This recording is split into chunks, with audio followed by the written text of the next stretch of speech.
Hook. Sometimes the most dangerous person in the room is the one everyone underestimates. They wear ordinary clothes, speak softly, and blend into crowds without a second glance. But beneath their quiet exterior lies a lethal precision that can end a threat before anyone even realizes it existed. This is the story of Marcus Thompson, a man whose past was written in shadows, and whose present was about to be unveiled by the echo of a single gunshot. The London Metropolitan Police shooting range buzzed with its usual morning energy as officers prepared for their quarterly firearms assessments. Steam rose from coffee cups scattered across metal tables while the sharp crack of gunfire echoed through the concrete facility. Among the crowd of uniformed police officers stood Marcus Thompson, dressed in the distinctive red tunic and bearskin cap that marked him as one of the Queen's Guard. At 42, Marcus possessed an unremarkable appearance that made him instantly forgettable in civilian clothes. Average height, brown hair showing the first hints of gray, and hazel eyes that seemed to take in everything while revealing nothing. His quiet demeanor had earned him a reputation among his fellow guards as someone who preferred listening to talking, observation to participation. Well, look what the wind blew in, called out Sergeant Davies, a burly police officer with 20 years on the force. His voice carried across the preparation area, drawing the attention of several other officers. Didn't know toy soldiers were allowed to play with real guns. A ripple of laughter spread through the group. Marcus continued checking his equipment, his face showing no reaction to the comment. He had grown accustomed to such remarks during his 5 years with the Queen's Guard. Most people saw only the ceremonial uniform and assumed it represented the full extent of his capabilities. "Come on, Davies, leave the man alone," said Inspector Collins, though her tone suggested she found the situation amusing rather than concerning. "I'm sure standing perfectly still for hours requires its own kind of skill." "Standing still and looking pretty," added Constable Williams, a younger officer eager to impress his seniors. "Must be nice to have a job where the biggest threat is a tourist wanting a selfie." Marcus finished his equipment check and walked toward the firing line, his movements precise and economical. Behind him, the commentary continued. "I heard they get special training," said Constable Peterson, his voice dripping with sarcasm. "Advanced statue techniques. How to ignore pigeons. The proper way to blink without moving your head." The group erupted in laughter again. Marcus took his position at lane 7, methodically arranging his gear. The standard police qualification required hitting a man-sized target at various distances, starting at 7 meters and extending to 25 meters. Nothing particularly challenging for anyone with basic firearms training. 20 pounds says the palace guard can't hit the broadside of a barn, Davies announced loudly enough for everyone to hear, including Marcus. "Any takers?" Several officers raised their hands, eager to join the informal betting pool. The range officer, a veteran sergeant named Mitchell, shook his head at the behavior but didn't intervene. He had seen enough overconfidence in his years to know that sometimes the best teacher was experience itself. Marcus loaded his Glock 17, the same sidearm used by the Metropolitan Police. His movements were fluid and automatic, muscle memory taking over as he checked the weapon's condition. Around him, other shooters were beginning their qualification runs, the sound of gunfire becoming more frequent. "Attention on the line," Range Officer Mitchell called out. "Shooters, prepare for the 7-meter engagement. You will fire 5 rounds in 10 seconds on my command." Marcus assumed his stance, extending the pistol toward the target. His breathing slowed, becoming deep and controlled. The world around him seemed to fade as his focus narrowed to the simple mechanics of sight alignment and trigger control. "Commence firing." The crack of Marcus's first shot was lost among the simultaneous reports from other lanes. He fired methodically, each shot following the same rhythm. 1. Pause. 2. Pause. 3. 4. 5. His shots were evenly spaced, never rushed, never hesitated. When a ceasefire was called, targets were retrieved for scoring. Davies and his group craned their necks to see Marcus's results, expecting to confirm their assumptions about ceremonial guards and their practical skills. Range Officer Mitchell examined Marcus's target with growing interest. All 5 shots had struck within the 10 ring, clustered in a group smaller than a 50-pence coin. It was the kind of accuracy that spoke of extensive training and regular practice. Not bad for a toy soldier, Davies said grudgingly, though his tone had lost some of its earlier mockery. Lucky first round. The qualification continued through various distances and time constraints. At 15 meters, shooters had to engage multiple targets while moving between firing positions. At 25 meters, they faced precision shots with extended time limits, but smaller scoring zones. With each stage, Marcus's performance remained consistently excellent. His shots grouped tightly, his movements between positions were efficient, and his overall demeanor remained calm and focused. What had started as entertainment for the police officers was becoming something else entirely. Who trained this guy?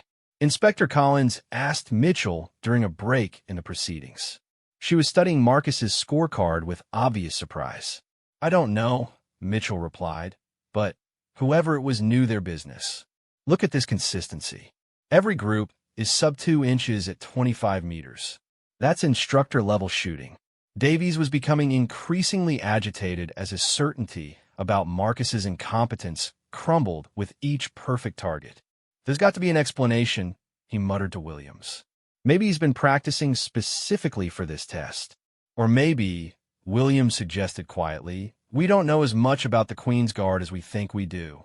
The final stage of qualification involved a stress course designed to test decision-making under pressure. Shooters had to navigate through a series of barriers while engaging targets that appeared and disappeared at irregular intervals. Some targets represented threats that required immediate engagement, while others were innocent bystanders that would result in penalty points if struck. Marcus approached the starting line as the other officers watched with genuine curiosity rather than mockery. The betting pool had been quietly abandoned as it became clear that this was not going to be the easy money they had anticipated. Ready on the line, Mitchell announced. This is a timed course with multiple targets. Engage threats only. Avoid civilian targets. Begin on the signal. A sharp whistle pierced the air, and Marcus moved forward with startling fluidity. His first target appeared from behind a barrier at 12 meters, a cardboard cutout of an armed figure. Marcus's response was instantaneous, 2 quick shots center mass before he continued moving. The course demanded rapid transitions between targets at varying distances while navigating obstacles. Marcus flowed through the challenges like water, finding the easiest path downhill. His weapon never wavered, his footing remained sure, and his target identification was flawless. A pop-up target appeared at extreme, close range, testing reaction time and muzzle discipline. Marcus engaged it with a perfect double tap and continued moving. Another target emerged at 20 meters, partially concealed behind a hostage figure. Marcus's shot was precise enough to neutralize the threat without endangering the innocent. The watching officers had fallen silent. This was not the performance of a ceremonial guard with basic firearms training. This was the demonstration of someone with extensive tactical experience, someone who had clearly faced real threats under real pressure. Marcus completed the course in a time that would have been respectable for a specialized firearms unit. His accuracy was perfect, every threat neutralized, every innocent spared. As he cleared his weapon and returned to the staging area, the atmosphere had completely changed. Bloody hell, Davies said quietly, his earlier bravado entirely absent. Where did you learn to shoot like that? Marcus secured his weapon and began collecting his gear. Practice, he said simply, his first words since arriving at the range. What kind of practice? Inspector Collins pressed, her professional curiosity fully engaged. Marcus paused in his equipment check, considering his response. The kind that keeps you alive, he said finally. The simplicity of his answer only deepened the mystery. Range Officer Mitchell approached with Marcus's final scorecard, shaking his head in amazement. In 25 years of running qualifications, Mitchell said, I've seen maybe a dozen perfect scores on this course. Most of those were from counter-terrorism specialist firearms officers with years of advanced training. He handed Marcus the scorecard. Perfect marks in every category. "So what's your background?" Mitchell asked directly, because this level of performance doesn't come from weekend hobby shooting. Marcus accepted the scorecard and tucked it into his gear bag. Around him, the other officers waited for an answer that would explain what they had just witnessed. "I was in the service before joining the Guard," Marcus said, his tone suggesting that was all the explanation he intended to provide. "Which service?" Davies asked, his earlier hostility replaced by genuine respect. "Does it matter?" Marcus replied, shouldering his equipment bag. Inspector Collins studied Marcus with the analytical eye of someone trained in reading people. His posture, his economy of movement, the way his eyes constantly swept his surroundings. These were not the habits of a ceremonial soldier. "It matters if you're carrying those skills while wearing the uniform," she said carefully. "The Queen's Guard isn't just for show anymore, is it?" Marcus met her gaze for a long moment. "It never was," he said quietly. As he walked toward the exit, the silence stretched behind him. The police officers exchanged glances, each processing what they had witnessed and trying to reconcile it with their assumptions about the red-coated figures who stood watch outside royal residences. "Well," said Constable Peterson, breaking the silence, "I feel a bit silly about those pigeon jokes now." Davies was studying his own scorecard, comparing his respectable but unremarkable performance to Marcus's perfection. "You know what bothers me most?" he said finally. He wasn't even trying to show off. That was just normal for him. Range Officer Mitchell was already making notes in his logbook, documenting what would likely become a story told and retold throughout the Metropolitan Police firearms training community. "Makes you wonder," Inspector Collins said thoughtfully, "what other surprises might be hiding behind those ceremonial uniforms." Outside the range, Marcus loaded his gear into a modest sedan that gave no indication of its driver's extraordinary capabilities. As he drove through London traffic toward his post at St. James's Palace, he reflected on the morning's events. The shooting qualification had been routine, no different from hundreds of similar exercises throughout his military career. What struck him was how completely the police officers had misunderstood the nature of his role. Their assumption that ceremonial duties meant ceremonial capabilities revealed a fundamental misunderstanding of modern security requirements. The Queen's Guard in the 21st century was far more than an ornamental display. Behind the traditional uniforms and time-honored protocols lay a sophisticated security apparatus staffed by highly trained professionals. Marcus and his colleagues were selected not just for their ability to stand motionless for hours, but for their capacity to respond to genuine threats with lethal efficiency when required. As he navigated through the busy streets of Westminster, Marcus's training automatically cataloged potential threats and escape routes, old habits from a different life, when such awareness had meant the difference between mission success and catastrophic failure. His mobile phone buzzed with a text message from his sergeant major. "Heard you made an impression at the police range this morning. Report to my office when you return." Marcus smiled slightly. News traveled fast in military circles, especially when it involved surprising civilians with unexpected capabilities. He suspected this would not be the last conversation about maintaining operational security while building necessary relationships with local law enforcement. The irony was not lost on him. He had spent years learning to blend into hostile environments, to appear unremarkable while gathering intelligence or preparing for action. Now, he found himself in the opposite situation, trying to appear ceremonial while maintaining readiness for very real threats. As he approached St. James's Palace, Marcus prepared to resume his public role. Soon he would once again become the motionless figure in red, standing watch with apparent passivity while remaining coiled for action. The tourists would see pageantry. The police officers who had witnessed his performance that morning now knew better. But they still had no idea how much better. The car radio crackled with routine traffic reports and Monday news updates. Marcus listened with half his attention while the other half processed the familiar weight of the sidearm concealed beneath his civilian clothes. In a few hours, he would exchange it for the traditional weapons of his ceremonial role, though his most dangerous weapon, the training that had created those perfect groupings at the range, would remain as accessible as ever. The morning's demonstration had been unplanned, but perhaps it served a useful purpose. The Metropolitan Police now knew that the Queen's Guard possessed capabilities beyond their expectations. This knowledge might prove valuable if cooperation became necessary during a real emergency. As Marcus pulled into the palace parking area, he noticed the familiar figure of Guardsman Collins checking the perimeter fence. Collins was former parachute regiment, another veteran whose ceremonial duties masked extensive combat experience. Their eyes met briefly, and Collins nodded almost imperceptibly, the kind of acknowledgement that passed between soldiers who shared an understanding invisible to civilians. The transformation from civilian clothing to ceremonial uniform was a ritual Marcus had performed thousands of times. Each piece of equipment was checked, adjusted, and secured according to protocols that dated back centuries.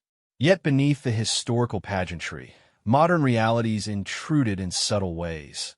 Communications equipment, threat assessment briefings, coordination with armed police units stationed nearby.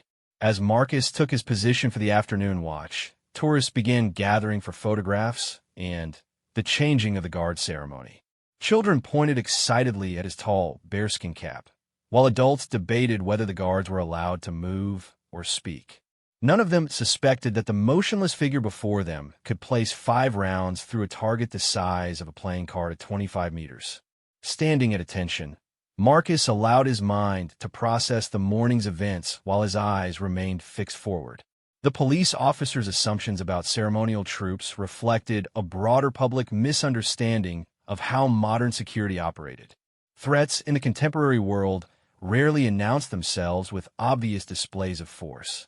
More often, danger came disguised as normalcy, requiring defenders who could appear equally unremarkable until the moment action became necessary. The past revealed 3 weeks after the shooting range incident. Marcus stood at his usual post outside St. James's Palace when Inspector Collins approached during her routine patrol. The autumn afternoon was crisp, with tourists maintaining a respectful distance as she stopped near his position. "Mind if I ask you something?" she said quietly, positioning herself so their conversation wouldn't be overheard by the gathering crowd. Marcus remained motionless, his eyes fixed forward, but Collins knew he was listening. She had researched Queen's Guard protocols since their encounter at the range. "I've been thinking about our conversation," she continued, keeping her voice low. "About backgrounds and training. My curiosity got the better of me, and I did some checking." A slight tension appeared around Marcus's eyes, though his posture remained perfect. "Official records are quite sparse," Collins said. "Royal Guard personnel files are classified above my pay grade. But I have contacts in various places, and some of them remember things." She paused, watching for any reaction. Marcus's breathing remained steady and controlled. "The name Marcus Thompson appears in several interesting places," she continued.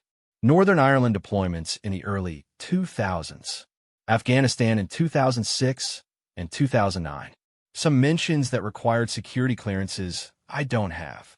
Collins shifted her position slightly, moving closer to Marcus's field of vision without crossing into the formal boundary that tourists were expected to respect. "But the most interesting reference came from a friend at Hereford," she said, using the location as code for the Special Air Service headquarters. "He couldn't tell me much, but he did say that anyone who knew how to shoot like you demonstrated probably learned it from the best instructors in the world." Marcus's jaw tightened almost imperceptibly. Collins caught the micro-expression and knew she was on the right track. "I'm not trying to expose classified information," she said quickly. "I'm trying to understand what we're really dealing with here. The threats against royal targets have evolved significantly in recent years. Knowing the actual capabilities of protection assets helps us coordinate better." The afternoon changing of the guard ceremony was approaching, and Collins knew her time was limited. Tourist groups were already positioning themselves for photographs, and she would need to move along soon to maintain the appearance of routine patrol activity. "There's something else," she said, lowering her voice further.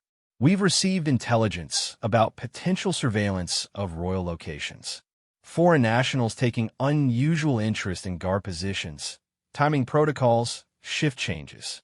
My superiors think it might be nothing, but Marcus's eyes shifted slightly, the first break in his formal posture.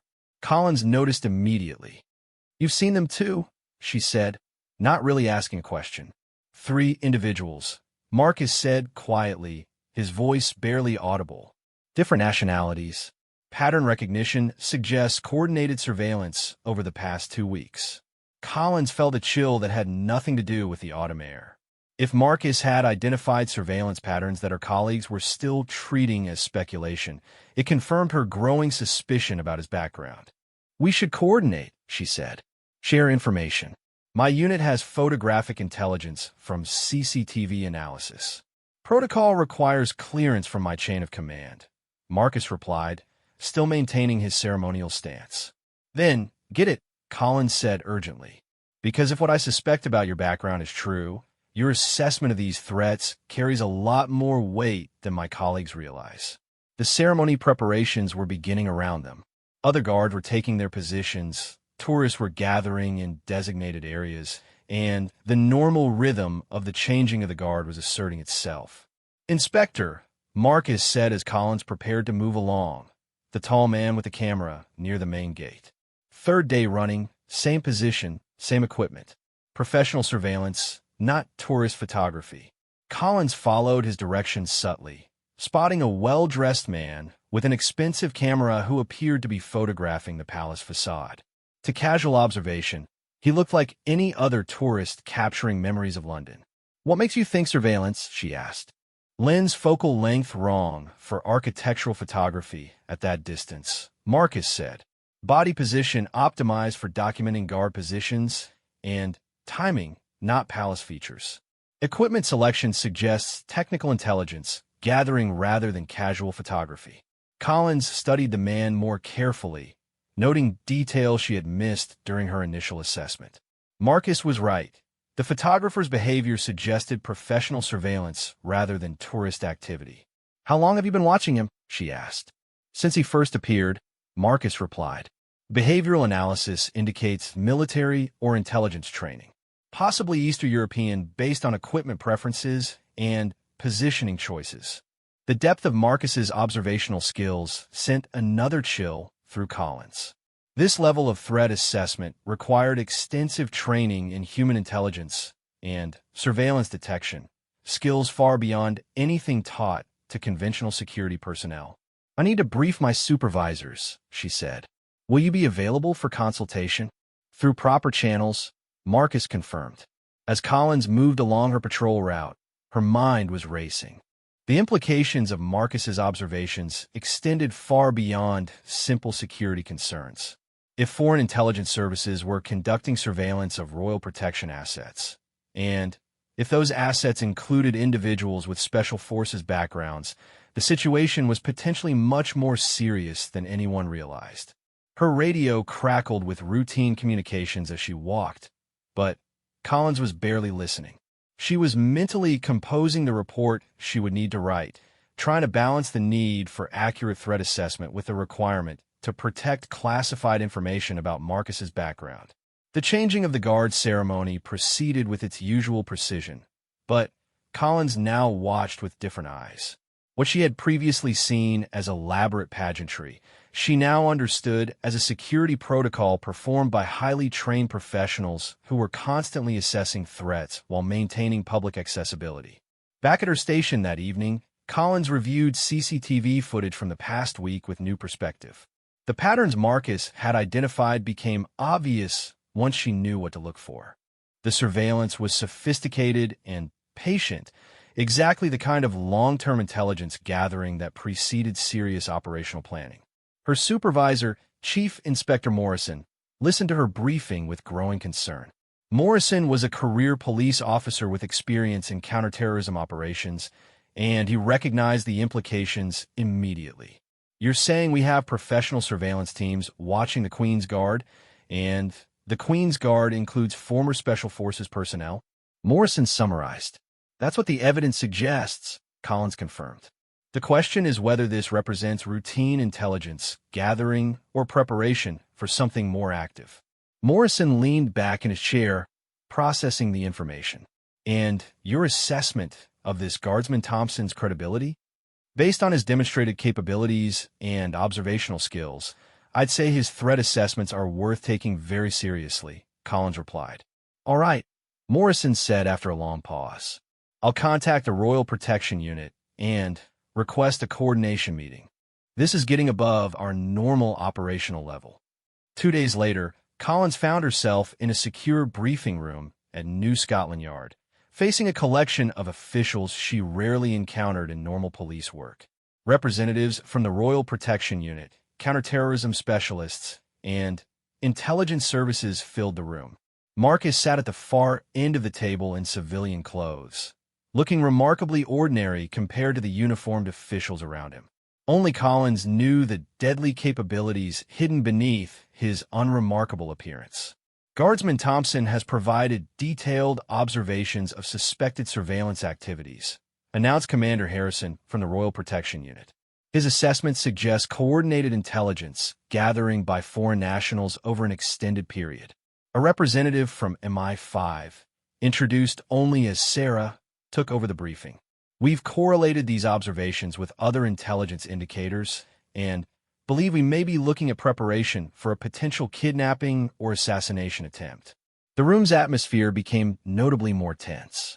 Collins realized this was no longer a simple police matter. It had escalated into national security territory.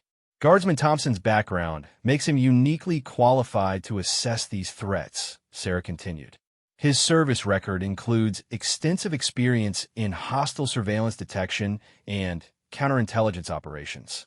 Collins noticed that several officials were studying Marcus with new interest. Whatever his classified background included, it was impressive enough to command respect from very senior security professionals. The question now, Commander Harrison said, is how to respond without compromising ongoing intelligence gathering or alerting the surveillance teams to our awareness of their activities. Marcus spoke for the first time since the meeting began. Recommend maintaining current protocols while implementing enhanced counter-surveillance measures, he said.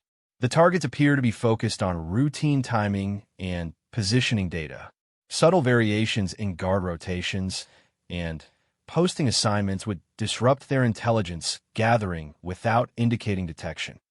Sarah from MI5 nodded approvingly. Agreed. We also want to identify the surveillance team's base of operations and communication methods. Guardsman Thompson, would you be available for expanded observational duties? Through proper channels, Marcus replied, the same phrase he had used with Collins weeks earlier. Collins was beginning to understand that Marcus's apparent reticence wasn't social awkwardness. It was operational security discipline developed through years of classified work. There's another consideration, Commander Harrison added. If these surveillance activities are preparation for an active threat, the response capabilities of our protection assets become crucial. Current protocols assume conventional security threats, not operations planned by professional intelligence services. Our response capabilities are adequate, Marcus said quietly. The simple statement carried surprising weight in the room. Collins realized that the other officials knew things about Marcus's background that she could only guess at. Very well, Sarah said. We'll implement enhanced surveillance detection while maintaining normal operational appearance. Guardsman Thompson will serve as our primary observer, with Inspector Collins as police liaison for any required law enforcement response. As the meeting concluded, Collins found herself walking out alongside Marcus. In civilian clothes, away from his ceremonial post, he seemed more approachable. Can I ask you something? She said as they reached the building's exit. Marcus nodded. When you said your response capabilities were adequate, what exactly did that mean? Marcus considered his answer carefully. It means, he said finally, that anyone attempting to harm members of the royal family would discover that their intelligence about palace security was incomplete. Incomplete how? They're watching the ceremonial guards, Marcus explained. They're not watching the soldiers. Collins felt pieces of a puzzle clicking into place. You're saying the Queen's Guard is more than ceremonial duty? I'm saying, Marcus replied, that the most dangerous people are often the ones nobody suspects. As they parted ways outside Scotland Yard, Collins realized that her assumptions about palace security had been as wrong as her colleagues' assumptions about Marcus at the shooting range. The elaborate pageantry and historical traditions were not obstacles to modern security. They were the perfect cover for it. That evening, as Marcus resumed his ceremonial duties, tourists continued to gather for photographs and speculation about whether the guards were allowed to move. None of them noticed the subtle changes in positioning, the enhanced communication protocols, or the way Marcus's eyes tracked specific individuals in the crowd. The surveillance teams continued their patient observation, unaware that they were now being watched by someone whose training in such matters far exceeded their own. They saw a ceremonial guard standing motionless at his post, not recognizing the former Special Air Service operative who was systematically cataloging their methods, timing, and objectives. The game had changed, though only a few players realized it yet. What had begun as routine surveillance was evolving into something much more complex. A chess match between professional intelligence operators and defenders whose true capabilities remained hidden beneath layers of tradition and ceremony. Marcus stood motionless in his red tunic and bearskin cap, every inch the perfect ceremonial guard.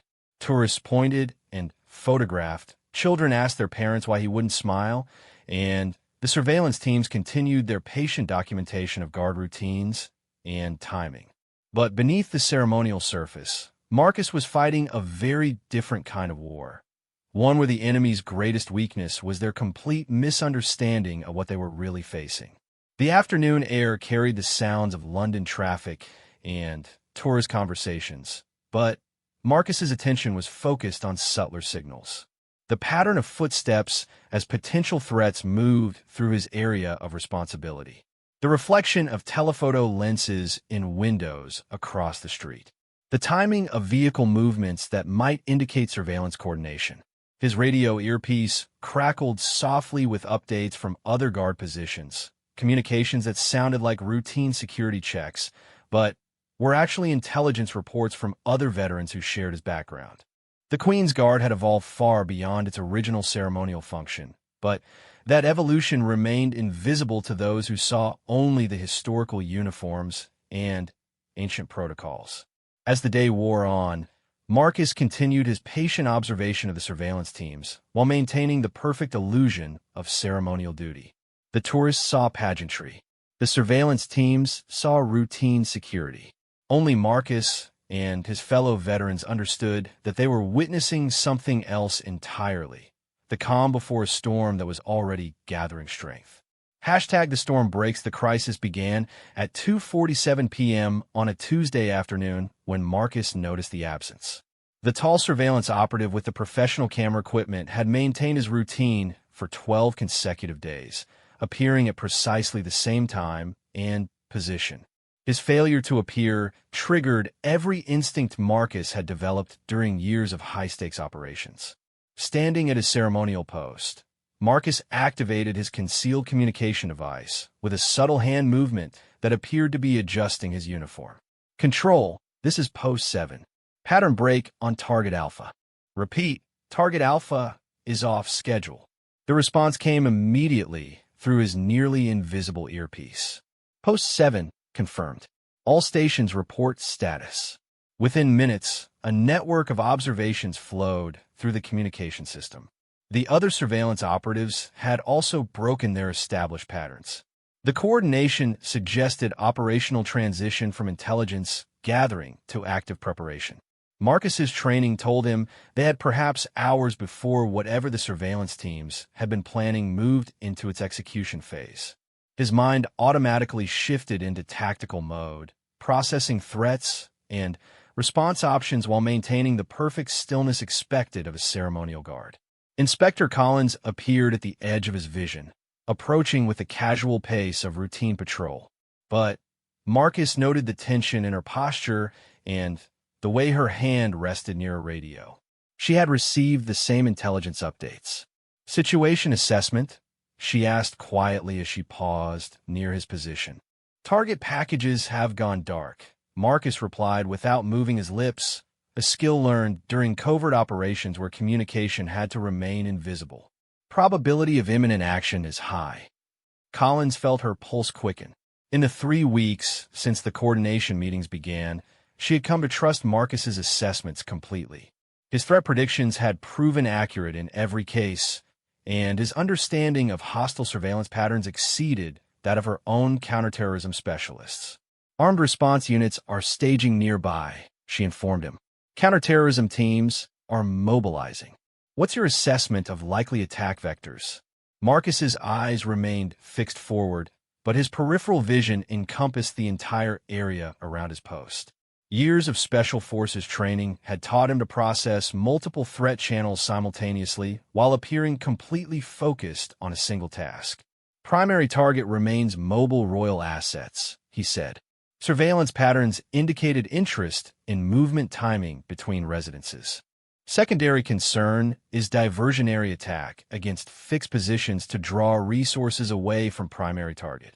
Collins absorbed this analysis while maintaining her own casual patrol appearance. Around them, tourists continued their normal activities, completely unaware that a potential terrorist operation was developing in real time. "How long do we have?" she asked. "Unknown," Marcus replied. "But surveillance withdrawal suggests immediate operational timeline. Hours, not days." As Collins moved along her patrol route to avoid drawing attention to their conversation, Marcus's radio crackled with an urgent update from the Royal Protection Unit's command center. "All stations, we have confirmed intelligence of imminent threat to Princess and during her scheduled appearance at the Thames Barrier. Threat assessment indicates professional hostile surveillance has concluded. All protection assets implement Protocol 7 immediately." Protocol 7 was the highest level of threat response short of actual emergency evacuation. It meant that the careful balance between public accessibility and royal security was about to shift dramatically in favor of protection, regardless of public relations concerns. Marcus felt the familiar sensation of combat preparation flowing through his nervous system. Heart rate increased slightly to optimize oxygen delivery. Sensory awareness sharpened to detect subtle environmental changes. Muscle tension adjusted to enable rapid movement while maintaining current position requirements. Around him, the other Queen's Guard members were receiving the same alert and making the same physiological adjustments. To casual observers, nothing had changed. The red uniformed figures remained perfectly motionless at their posts. But Marcus knew that beneath those ceremonial exteriors, some of the most highly trained soldiers in the world were preparing for battle. The afternoon crowd around St. James's Palace included the usual mix of tourists, school groups, and London residents going about their daily business. None of them noticed the subtle increase in police presence or the way certain individuals in business suits had begun positioning themselves at strategic locations throughout the area. At 3:15 p.m., Marcus's earpiece delivered the message he had been expecting. "All stations, Princess Anne's convoy is under active surveillance by multiple vehicles. Hostile intent confirmed. This is not a drill." The game had moved from preparation to execution. Somewhere in London, foreign intelligence operatives were implementing a plan that had taken weeks to develop. Their target was a member of the British royal family, and their surveillance of the Queen's Guard had been designed to ensure that ceremonial troops would not interfere with their operation. They had made a critical miscalculation. Marcus received his movement orders at 3:22 p.m. Post 7, you are reassigned to mobile protection duty. Transit to Thames Barrier via Route Charlie. Your replacement is en route. For the first time in hours, Marcus moved. His replacement, another veteran whose ceremonial uniform concealed extensive combat experience, approached from the palace interior. The transition took less than 30 seconds and appeared to tourists as nothing more than a routine guard change. Marcus walked briskly toward the palace's internal areas, shedding his ceremonial role with each step. In a secure changing room, he exchanged his red tunic and bearskin cap for civilian clothing and tactical equipment. The transformation from ceremonial guard to operational soldier took less than 5 minutes. The unmarked vehicle waiting in the palace courtyard contained Inspector Collins and two other individuals Marcus didn't recognize. As he climbed into the passenger seat, Collins made quick introductions. "Counterterrorism specialist from SO 15, she said, indicating the two men in the back seat. "This is Guardsman Thompson." The specialist studied Marcus with professional interest. His reputation had clearly preceded him. "What's the tactical situation?" Marcus asked as the vehicle pulled into London traffic. "Princess Anne's convoy is being tracked by at least 3 vehicles," one of the specialists replied. "Intelligence suggests a kidnapping attempt during her scheduled public appearance at the Thames Barrier. The location was chosen because it limits police response options." Marcus nodded, his mind automatically analyzing the tactical challenges presented by the Thames Barrier's location and layout. The facility was situated on relatively isolated ground with limited access routes. Excellent terrain for an ambush, but difficult for rapid response by conventional security forces. "What assets do we have in position?" he asked. "Armed response units are en route, but they'll arrive after the convoy," Collins replied. "Counterterrorism teams are staging at multiple locations, but traffic conditions limit their response time. Primary responsibility is threat neutralization," the second specialist added. "Secondary objective is ensuring Princess Anne's safety during extraction if the convoy is compromised." Marcus absorbed the mission parameters while studying a tactical map of the Thames Barrier area displayed on a tablet computer. His Special Forces background automatically identified key terrain features, potential ambush sites, and optimal positioning for both offensive and defensive operations. "Hostile force capabilities?" he inquired. "Unknown numbers, but surveillance patterns suggest professional training," the first specialist replied. "Equipment assessment indicates military-grade planning and possible access to specialized weapons." The vehicle's radio crackled with updates as they raced through London traffic. Princess Anne's convoy was maintaining its schedule, but intelligence reports confirmed that the surveillance vehicles were moving into attack positions near the Thames Barrier. "Estimate time to intercept," Marcus said, checking his equipment one final time. "For minutes," Collins replied, her voice tense with concentration. Marcus closed his eyes briefly, running through tactical scenarios in his mind. "For minutes to reach a developing ambush situation. Unknown number of hostiles with professional training and potential military equipment. Primary objective was protecting a member of the royal family who was approaching a carefully prepared kill zone." It was exactly the kind of mission he had trained for during years of Special Forces operations. The only difference was the location. Instead of hostile territory in Afghanistan or Iraq, this battle would be fought on the grounds of a Thames flood control facility in the heart of London. "Contact front," came the radio report from Princess Anne's security detail. "Multiple vehicles attempting to box the convoy. Request immediate assistance." The moment Marcus had been anticipating since the surveillance teams first appeared had finally arrived. But as their response vehicle screamed through London traffic toward the developing crisis, he felt the cold calm that always preceded action settling over his mind. The ambush at the Thames Barrier was unfolding exactly as the foreign operatives had planned, with one crucial exception they had not anticipated. Their careful surveillance of ceremonial guards had failed to identify the combat veterans hidden beneath those red uniforms. Marcus checked his weapon one final time as their vehicle approached the Thames Barrier complex. Through the windshield, he could see smoke rising from what appeared to be vehicle fires. The sound of gunfire was audible even over their engine noise. "All stations, Princess Anne's convoy is under direct attack," reported the tactical command frequency. "Multiple hostiles with automatic weapons. Convoy is immobilized. Requesting immediate tactical response." Collins looked at Marcus as their vehicle screeched to a halt at the facility's entrance. "How do you want to handle this?" Marcus was already moving toward the sounds of battle, his transformation from ceremonial guard to combat operator now complete. "The way we were trained to," he said simply. The foreign operatives had planned their attack based on the assumption that British royal protection relied primarily on police officers with basic firearms training and ceremonial troops with no practical combat experience. as Marcus advanced toward the ambush site with the fluid movement of a Special Forces veteran. They were about to discover how completely they had misunderstood the opposition they faced. The battle for Princess Anne's life was about to begin, and the defenders included soldiers whose capabilities had been hidden beneath centuries of tradition and pageantry. The ceremonial uniforms were gone, but the deadly skills remained. Marcus approached the first hostile position with the patient precision of a sniper and the tactical awareness of a veteran who had survived dozens of similar engagements.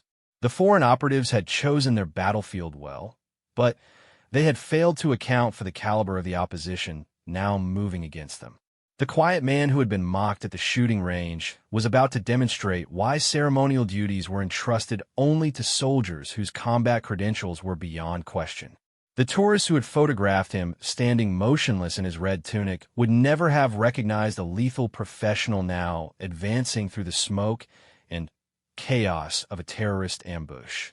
The storm that had been building for weeks was finally breaking, and Marcus Thompson was exactly where he belonged, between innocent people and those who would do them harm. As gunfire echoed across the Thames Barrier facility and Princess Anne's protection detail fought to establish a defensive perimeter, Marcus moved through the developing battlefield with a calm efficiency that had made him one of the most effective soldiers in British Special Forces. The foreign operatives had studied ceremonial guards for weeks, never suspecting that their targets included some of the most dangerous men in the world. They were about to receive a very expensive education in the difference between appearance and reality. The final phase of Marcus Thompson's story was about to be written in gunfire and tactical precision, proving once again that the most dangerous person in any room is often the one nobody suspects.